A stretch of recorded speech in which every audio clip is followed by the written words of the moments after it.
Jejum intermitente, o que é, quem deve fazer, por que fazemos, quais são os mitos e quais são as verdades. Meu nome é Marcela, eu sou médica, atuo na área da medicina preventiva e o meu grande objetivo é que todo mundo tenha uma vida muito mais saudável e feliz.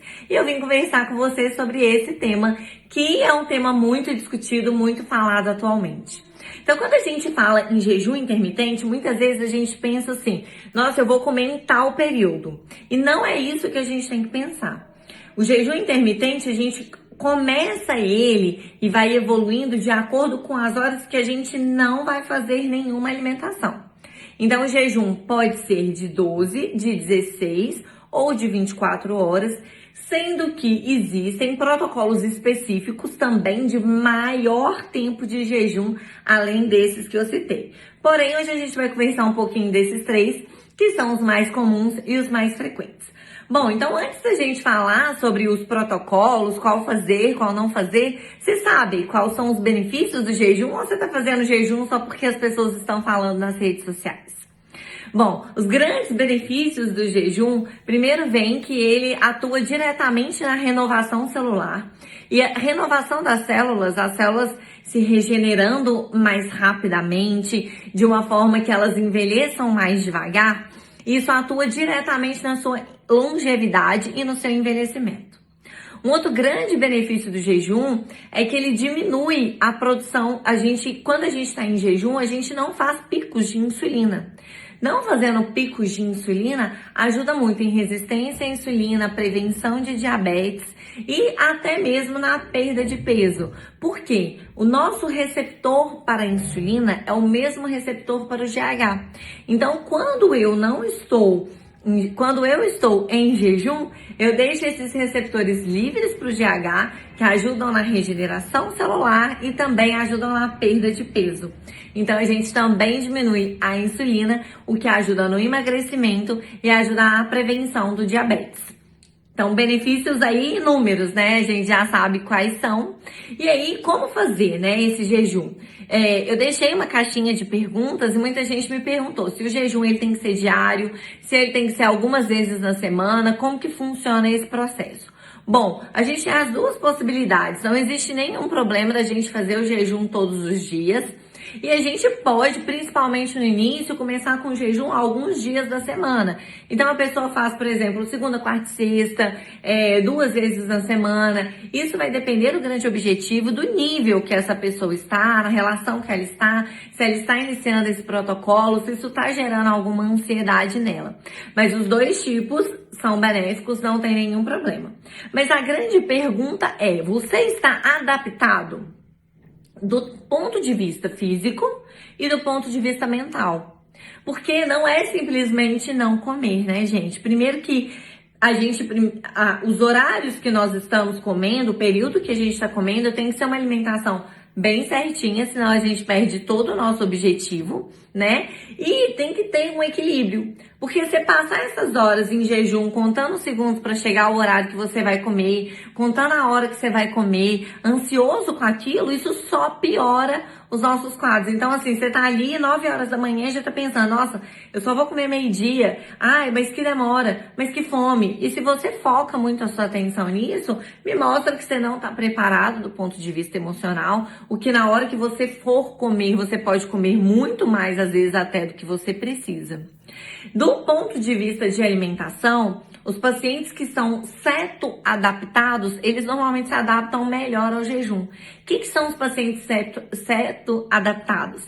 São os pacientes que se alimentam mais de gordura e menos de carboidrato. São pacientes que já estão em protocolo de jejum de dieta low carb. Então, muitas vezes, a gente começa um protocolo de dieta low carb para o paciente se adaptar àquela situação e depois a gente entra com o protocolo de jejum. Os pacientes que estão cetoadaptados, o organismo já está adaptado a usar a gordura como fonte de energia, que é o grande objetivo do jejum intermitente. E aí, a pergunta que nunca quer calar, né? Eu consigo perder gordura e ganhar massa muscular fazendo jejum intermitente? Sim, conseguimos. A estratégia para isso é o quê? é a gente fazer com que a atividade física esteja no final do seu jejum. Então, por exemplo, eu vou encerrar o meu jejum meio-dia. Então, eu faço atividade física de 10h30 até 11h30 e logo depois faço uma refeição. Minha realimentação é logo depois. Isso é uma das estratégias que a gente usa quando a gente quer perder peso e ganhar massa muscular fazendo jejum. Mas, gente, a gente tem que lembrar exatamente isso, que o paciente tem que estar adaptado tanto para fazer esse jejum, tanto para fazer atividade física em jejum, e que isso não é para qualquer pessoa, né? A gente tem que ter um acompanhamento ali de perto para poder fazer tudo isso. Bom, mitos do jejum, né? O primeiro é essa questão da perder massa magra. Então, não, você não vai perder massa magra porque está fazendo jejum. Então, é muito importante que esse horário de alimentação, ele supra todas as suas necessidades e que esse horário de alimentação também seja uma alimentação saudável, porque nada adianta a gente fazer tudo isso, fazer o jejum, e se você ainda não tem uma alimentação saudável. E o segundo ponto é aquela questão de que você não pode fazer jejum porque é importante comer de 3 em 3 horas. Mas aqui eu quero lembrar que o comer de 3 em 3 horas pode sim ser importante, pode sim ser necessário. Não está errado comer de 3 em 3 horas. Porém, não é obrigatório igual se pensava há um tempo atrás. Entenderam a diferença? Então, não é obrigatório comer de 3 em 3 horas, mas pode ser sim que você tenha que comer de 3 em 3 horas por algum motivo específico, que aí o profissional que te acompanha vai saber falar e conversar melhor com você sobre tudo isso. Então, comer de 3 em 3 horas, ele vai acelerar o metabolismo, como se dizia antes? Não. A gente precisa comer de 3 em 3 horas? Também não. Da mesma forma que o jejum é uma estratégia, o horário da alimentação também é outro tipo de estratégia. E o terceiro mito, que eu acho que é muito importante a gente deixar claro, é que quanto maior o jejum, melhor. Não, gente, isso é um mito.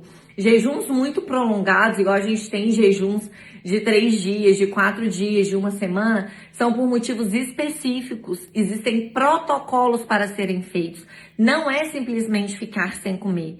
Então, esses jejuns que você vê aí, às vezes, nas mídias sociais, de 36 horas, pessoas fazendo isso sem acompanhamento, gente, isso não é legal, não faça, não é para ninguém ficar 36, 48 horas sem se alimentar, se não tiver uma indicação, uma suplementação, uma recomendação para isso. Então acompanhe, saiba exatamente o que é o seu objetivo, tá? O que a gente tem dos estudos mais atualizados? Que para mulheres, jejuns a partir de 14 horas já tem efeito, para homens a partir de 16 horas a gente já tem efeito. E em mulheres, quando a gente pensa em perda de gordura, o limite são as 24 horas. 24 horas para frente, são 24 ou 36, a gente não vê tantas diferenças na perda de gordura. Entenderam? Então, por isso que é tão importante a gente ter um profissional do nosso lado para indicar melhor para a gente e para evoluir essa estratégia. Porque por mais que em mulheres a gente vê que a partir de 14 horas, que é o ideal, às vezes a gente precisa começar com 12 para ver a adaptação dessa mulher, ver como que ela vai se sentir, ver se isso não vai gerar ansiedade para depois a gente evoluir. Então, tudo é um processo. Bom, e coisas que são muito importantes da gente dizer é que o jejum não é para todo mundo. Então, não é para todo mundo sair fazendo, baixando aplicativos que marcam a hora e tempo de jejum. Então, não é para todo mundo. Existem patologias que a gente não recomenda. Mulheres que estão gestantes, a gente não recomenda. Amamentando, a gente não recomenda. Diabetes pode fazer jejum? Pode, mas com muito acompanhamento. Não é para diabético fazer jejum sozinho. Ainda mais se usar insulina. Então, o remédio, ele tem que conversar com a sua alimentação. Então, é fundamental que o médico converse as duas linhas, tanto a sua medicação quanto a sua alimentação. Então, jejum não é para todos, não é para sair fazendo porque viu na internet. E o segundo ponto que eu quero deixar muito claro aqui é que não é uma estratégia de compensação. Por exemplo, ontem, comi até, fui num rodízio de pizza, ou pedi pizza em casa, comi uma pizza inteira, afoguei minhas mágoas no chocolate. Hoje eu vou ficar o dia todo sem comer, ou então vou comer só tal horário, vou fazer 24 horas, vou fazer 36 horas de jejum. Não é assim que funciona, tá? Outra coisa, o que você come antes de entrar em jejum e depois é até mais importante do que o período que você fica em jejum. Então, gente, jejum é uma estratégia maravilhosa, muito usada. Você não vai perder massa muscular se ela for bem indicada. Você vai te ajudar a perder gordura, sim. Tem ótimos benefícios para isso. Melhora doenças, melhora a secreção de insulina. Então, doenças, por exemplo, como a síndrome dos ovários policísticos, ajuda muito na pele, no cabelo, na acne. Mas tem que ter acompanhamento, tem que ter alguém do seu lado para te indicar o que você vai comer antes, o que vai comer depois e se para você ele é válido, tá bom? Conhece alguém que faz jejum, alguém que tem vontade de fazer ou alguém que fica nas redes sociais imitando todas as dietas? Manda esse vídeo para essa pessoa para ela entender um pouquinho mais do quanto é importante. O jejum é legal, mas com acompanhamento, tá bom? Beijo, gente. Tchau, tchau.